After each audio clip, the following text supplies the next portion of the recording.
Atiku Abubakar will probably going to be, maybe, by the time it's 2027, he's in his 70s now, running to his late 70s. Do you think at that age, if he decides to run in 2027, is it a right thing to do? Why would it be? Why would it be a wrong thing to do? The combined age of those who are contesting in the U.S. presidential election this year, the combined age is 79 and a half. The combined age is 79 and a half in the United States, and this is the biggest democracy. In terms of not in terms of number, India is the biggest democracy in terms of number, but in terms of impact on the world stage, America is the biggest democracy. And so, if it's not a problem for America, why should it be a problem for Nigeria? This man, if he's going to run, he's going to come on board with institutional memory. He contested for the presidency multiple times, and then he was vice president. He contested for governorship. He's been successful in the private sector. So the man has a lot to bring on board for Nigeria. One of the reasons why Bola Tinubu is being very successful in his fourth year as president is because he was prepared for the job.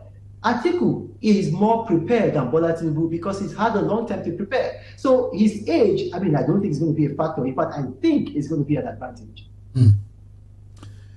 Why do Obedience think that you always like to attack Peter Obi?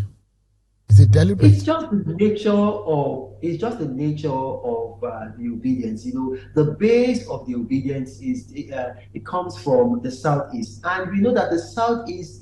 And I think this is probably the fault of the General Gowon government.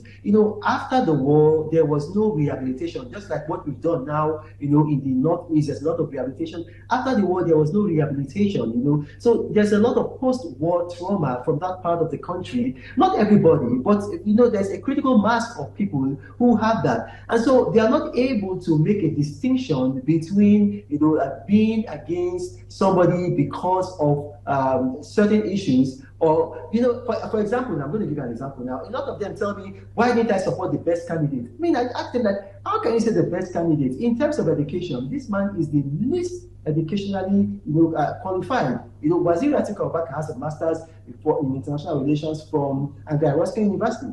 Bola Tinubu has a first-class degree from Chicago State University.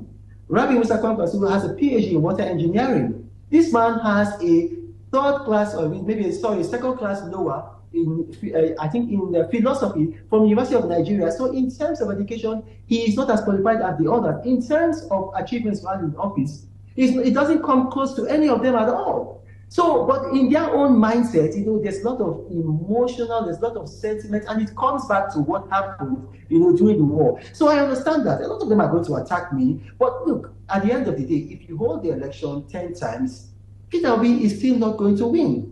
Peter Obi should go back and revisit what I told him. I told him that the best path to the presidency for him is to run as Waziri Atiku Abubakar's running mate, and then be loyal to him while he's in office. And then when Waziri Atiku Abubakar finishes his tenure, naturally the baton will change from the president to him. He didn't listen to me. Well, good luck to him.